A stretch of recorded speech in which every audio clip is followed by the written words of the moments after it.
I got one more thing for you before we go. Do you teach guess hitting? Because I knew. Are your players taught, or let me rephrase that question. Do you teach guess hitting, or are your players taught to sit on maybe one particular pitch and one particular count, or does it kind of vary by individual? What do they like to do? Maybe. It varies by individuals. We don't really allow any guessing. So it's like, what are the pitcher's best two pitches, best three pitches, if that, and we sit more on location and speed.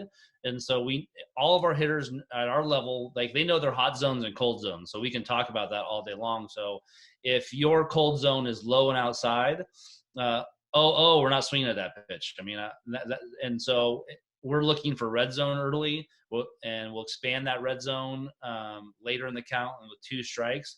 But we're always sitting fast, adjusting slow, and from a guessing standpoint, uh, there's not a lot of guessing. It's like, hey, here's the two pitches we're sitting on, and depending on the pitcher, at the college softball level and some other levels, you may have a pitcher who throws a lot of changeups. We've faced Michigan through 47% changeups. Wow. So we'll have hitters that sit on changeup or sit on certain pitches if the percentages are high. But in baseball, so if the pitcher throws 80% fastballs, we're going to sit 80% fastballs and adjust to off speed.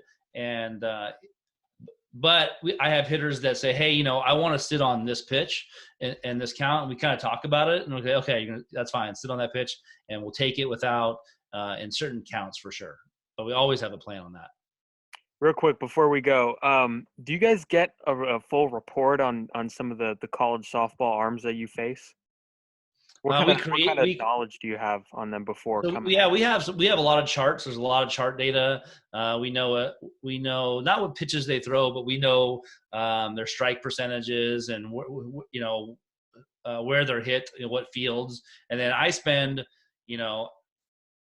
10 to 20 hours a week watching videos of those pitchers and creating my own reports off of that percentage of pitches they throw and tracking and charting it. So we spend a good portion of, once the season starts, we spend probably half of our week scouting opponents that way.